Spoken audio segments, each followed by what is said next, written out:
Hi, Randall. Thank you so much for joining us on 60 Days, 60 Voices.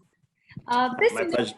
by game really is about bringing different voices across from the ecosystem in a show of strength for entrepreneurs, but also in a forward-looking manner of what can we do in a world post-COVID, right? In the new normal that emerges. Yes, we understand there are challenges, but what can we do coming together to really support these small businesses and really a new lease of life for them. So, and I was particularly happy to have you as Executive Director of ANDE, the Aspen Network of Development Entrepreneurs, because I think yours is an important voice and perspective in this series.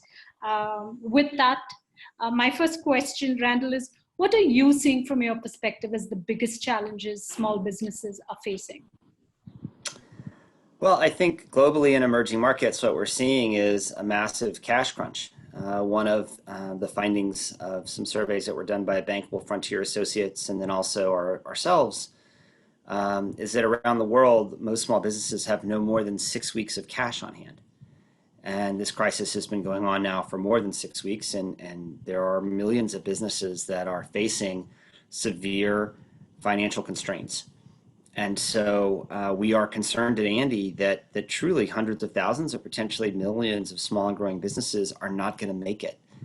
And we are concerned that unlike in places like Europe and the United States, where there have been massive $100 billion bailout efforts, those won't exist in emerging markets. And so it's truly an existential crisis for many businesses around. Thank you for that. And in a way, ironically, it's been a great leveler, right? I mean, there's really no region that's been spared of this onslaught.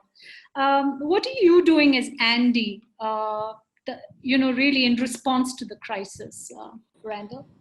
Yeah, so I think, like many organizations, responded first by making sure that our own team was safe and that they had the ability to work from home and that we could continue our operations in a healthy way. That happily didn't take very long as we're used to working virtually as a global organization. But then we pretty quickly moved into a mode where we were doing knowledge sharing and research and analysis. So like many others, we quickly put together a website with resources that would support any organization that cares about supporting small and growing businesses in emerging markets. And we also started a webinar series to help our members share with each other about what steps they were taking to confront the economic and healthcare elements of this crisis in the short term. But then quickly moved to launching 3 surveys to try to understand what the impacts actually have been for our members and for the small growing businesses that they support. So we did a member survey ended up being about 133 organizations from around the world. We then did a follow-up survey of funders in the small growing business sector. And thirdly, a survey of what ended up being close to 500 small and growing business enterprises around the world to understand the impacts and get a sense of the severity of the crisis. And so we've actually put that all together in an issue brief that looks at the small and growing business sector and COVID-19 and the challenges, and that's available on our website. And now are based on those insights, trying to promote an effort to support the small and growing business intermediary organizations. So cutting to the chase a little bit, there are millions of businesses, as I mentioned, that are a threat, but so too are the capacity development providers that help them. So incubators, accelerators, training institutions, mentorship organizations. Most of those organizations are also small businesses or small nonprofits, and they are threatened. And we as ANDE are very concerned that the glue of ecosystems, that the threads that really bring ecosystem players together in metropolitan areas around the world are threatened. And we think that global response needs to address support for those kinds of intermediaries as well. Great. Actually, that leads me well into my third question to you, Randall. Through all of these insights that you've gathered, the surveys, one of the voices we wanted to capture through this series is also one of hope, right? Because we understand the challenges, we understand it's really, really difficult. But a lot of the people that we've been speaking to have been highlighting how innovation is slowly emerging in the context. Are you seeing some threads of hope, some early signs of people trying to address these things differently, adapting to a new reality? Are you seeing some of that? I am. I mean, I think that I have been surprised at how quickly organizations have been able to go virtual. Even within ANDE, that we've had some exposure to it, as I mentioned, our ability to be totally working from home and to still provide services has been a source of pride. And by no means do I think that we're the only organization that's been able to make that transition effectively. You also see things like the COVID-19 sort of cache and resource database that Kathy Clark and her colleagues at Duke University have put together, which is a global resource to identify different funding sources to help small businesses and social enterprises around the world. And so what I guess has brought me hope is not so much the innovation, right? It's not innovative to go online, and it's not innovative to develop a database of resources, but the speed and the quality of the response has given me hope.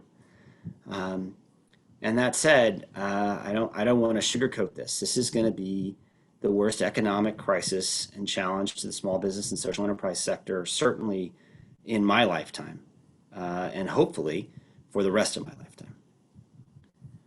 Absolutely, right. And you always end your answer with something that lets me lead to my next question, because this is about then coming together of all kinds of people, stakeholders, collaborations. What are ways, Andy, Randall, that you're saying that ANDE is opening to collaborate with other, organizations like GAME, other kind of stakeholders? What can we do together? Really, is my question. Yeah. So a couple of thoughts. One, there are a number of collaborative efforts that have been launched to try to bring together key stakeholders in this crisis to address the needs of the small and growing business sector. So there's the Alliance for Social Entrepreneurship that the World Economic Forum has helped to convene. Our colleagues at the Global Impact Investing Network have brought together something called the R3 Alliance, which is more focused on the investment side. The Collaborative for Frontier Finance is working together to try to drive more funding to impact investors. And what I would say, Andy's part of all of those, and we want to be an important part in representing the perspective, not just of the investment side of this sector, but also of the capacity development providers.